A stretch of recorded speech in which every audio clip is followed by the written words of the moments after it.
ఢిల్లీలో ప్రెస్ కాన్ఫరెన్స్లో మాట్లాడుతున్న బీజేపీ ఎంపీ జీవీఎల్ నరసింహారావుకి చేదు అనుభవం ఎదురైంది.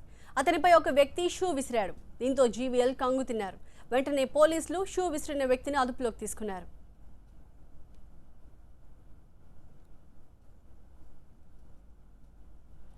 కాన్పూర్కి చెందిన వైద్యుడు శక్తి భార్గవ జీవీఎల్పై చెప్పు విసిరాడు.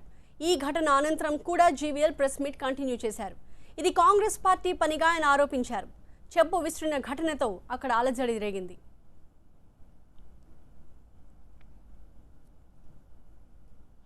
జీవీఎల్ బీజేపీలో గట్టిగా మాట్లాడే వ్యక్తి.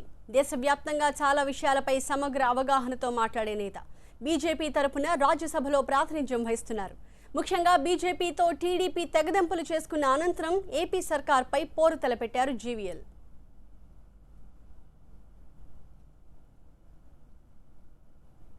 తనపై దాడి చేసిన వ్యక్తిపై అనేక ఆరోపణలున్నాయన్నారు జీవీఎల్. తనపై దాడి వెనక ఒక రాజకీయ పార్టీ హస్తం ఉందని అనుమానం ఉందని అంటున్న జీవీఎల్తో మా ప్రతినిధి Suresh face to face. BJP ప్రధాన కార్యాలయంలో జీవీఎల్ నరసింహారావు ప్రెస్ మీట్ ఏర్పాటు చేసి మాట్లాడుతున్న సమయంలో శక్తి భార్గవ్ అనే ఒక అగంతకుడు షూస్ చేయడం జరిగింది. ప్రస్తుతం ఇదే అంశంపై మనతో మాట్లాడేందుకు జీవీఎల్ నరసింహ గారు ఉన్నారు.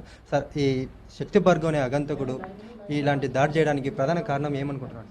హిందూ ఉగ్రవాదం అనే దానిపైన కాంగ్రెస్ పార్టీ చేసేటువంటి అగత్యాలు ఏవైతే ఉన్నాయో, దిగ్విజయ్ సింగ్ చేసినటువంటి తప్పుడు వ్యాఖ్యలు ఏవైతే ఉన్నాయో వాటిపైన నేను ప్రస్తావిస్తూ కాంగ్రెస్ పార్టీని పూర్తిగా ఎండగడుతున్న సమయంలో ఈ ప్రయత్నం జరిగింది.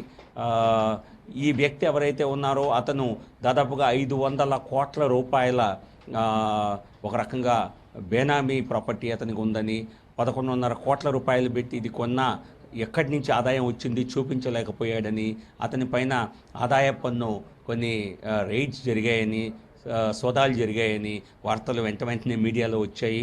సో కాబట్టి ఇది భారతీయ జనతా పార్టీ ప్రభుత్వం పట్ల కఠినంగా మరి నల్లధనంపై వ్యవహరించిన తీరు పట్ల మరి కక్షతో చేసిన పనా, లేక హిందూ ఉగ్రవాదంపై మేము మాట్లాడుతున్న సందర్భంలో ఆ పార్టీకి మరి ఏ పార్టీకి నచ్చలేదో వారి హస్తం దీని వెనకాల ఉందా అన్న విషయం తేలవలసి ఉంది. ఈ జరిగినటువంటి దాడి వ్యక్తిగతంగా జరిగినటువంటి దాడి అని మీరు భావిస్తున్నారా? నేను ఈ రోజున ఆ విషయం పైన మాట్లాడుతున్నాను కాబట్టి, ఎందుకంటే నా పక్కనే ఇంకో సీనియర్ నాయకుడు కూడా ఉన్నారు, పార్టీ నాయకులు కూర్చొని ఉన్నారు. ఆయన మీద చేయలేదు, నా మీద చేశాడు అంటే వ్యక్తిగతంగా ఉన్నదా అన్న అనుమానం కూడా కలిగింది. కానీ దానికి ఎటువంటి ఆధారాలు లేవు. కాకపోతే తప్పనిసరిగా హిందూ ఉగ్రవాదం పైన నచ్చని వారి హస్తం దీని వెనకాల ఏదైనా ఉందేమో అన్న అనుమానం అయితే తప్పనిసరిగా ఉంది. ఎవరైతే ఈ శక్తి భార్గవ్ ఉన్నాడో అతను ఫేస్బుక్లో చాలా వరకు యాంటీ మోడీకి సంబంధించిన పోస్టులు చేశాడు. అదేవిధంగా మోడీ అద్వానీ నిలబడినటువంటి ఫోటో పెట్టి ఇండియా టుడే అనేటువంటి కామెంట్ కూడా చేయడం కూడా జరిగింది. అంటే అద్వానీకి సీటు ఇవ్వని కారణంగానే ఇతను ఇలాంటి చేశారని అనుకోవచ్చు. 500 కోట్ల రూపాయలు పట్టుబడి మరి పూర్తిగా ఎండగట్టి అతని ప్రాపర్టీలన్నీ ప్రభుత్వం ఆదాయ పన్ను శాఖ జప్తు చేస్తే ఆయన ఎవరో భారతీయ జనతా పార్టీ నాయకుల గురించి ఆలోచిస్తాడని అనుకోవటం అవివేకం.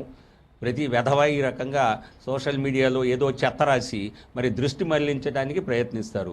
ఇది అటువంటి ప్రయత్నం తప్పితే దీనిలో అతనికి ఉన్నటువంటి వ్యక్తిగత కక్షన్న కారణం కావాలి, లేకపోతే వేరే పార్టీ హస్తమైనా దీని వెనక ఉండాలి. ఈ రెండిట్లో ఒక పాసిబిలిటీ ఉంది. ఆంధ్రప్రదేశ్ రాష్ట్రానికి వస్తే ఈసీ చంద్రబాబుకు ఆదేశాలు జారీ చేయడం జరిగింది. ఏదైతే మా సమీక్షలు కావచ్చు, వీడియో కాన్ఫరెన్స్లు కూడా పెట్టకూడదని కూడా ఆదేశాలు జారీ చేసింది. దీన్ని ఏ విధంగా చంద్రబాబు నాయుడు గారు తనకేదో స్పెషల్ అధికారాలు ఉన్నాయనుకుంటే అది పూర్తిగా తప్పే. మరి ఒక ఎన్నికలు కంప్లీట్ అయిన సందర్భంలో కొత్త ప్రభుత్వం నియమావళికి మరి ప్రస్తుత ముఖ్యమంత్రి ఒక రకంగా విశ్రాంత ముఖ్యమంత్రి కట్టుబడి ఉండాలి, ఆపద్ధర్మ ముఖ్యమంత్రి కట్టుబడి ఉండాలి అన్న దానికి మార్గదర్శకాలు ఎలక్షన్ కమిషన్ ఆఫ్ ఇండియా గతంలోనే జారీ చేయటం జరిగింది.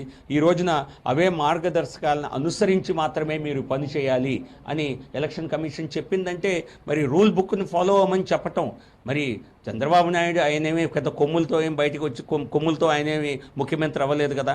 అందరు ముఖ్యమంత్రులకు ఏ రకమైన ప్రభుత్వ నిర్ణయాలు చేసే ఆ ప్రభుత్వాన్ని నడిపే ఆపద్ధర్మ ముఖ్యమంత్రి స్థాయిలో చేసే అవకాశం ఉంటుందో ఆయనకు అదే ఉంటుంది. మరి దీన్ని కూడా రచ్చ చేయాలని చూస్తే ప్రజలు మరి చేదరించుకునే పరిస్థితి ఏర్పడుతుంది. ఏదైతే ఈ శక్తి భార్గవ్ వ్యక్తి ఉన్నాడో అది నా మీద వ్యక్తిగత దాడి అయితే జరగలేదు. ఏదైతే హిందూ టెర్రర్ మీద మాట్లాడుతున్న సమయంలో మాత్రమే ఇతను దాడి చేశానని కూడా జీవీ నరసింహ చెప్తున్నారు. అదే ఆంధ్రప్రదేశ్ రాష్ట్రానికి వస్తే ముఖ్యమంత్రి చంద్రబాబు నాయుడు ఎన్నికలు అయిపోయిన తర్వాత ఫలితాలు వచ్చేంత వరకు కూడా ఎలాంటి సమీక్షలు వీడియో కాన్ఫరెన్స్లు కూడా జరపకూడదు, ఎన్నికల నియమాలకు ఉల్లంఘించినట్టే కూడా జీవీ నరసింహ చెప్తున్న పరిస్థితి కనిపిస్తుంది. కెమెరా పర్సన్ ప్రభుతో సురేష్, TV9 న్యూఢిల్లీ.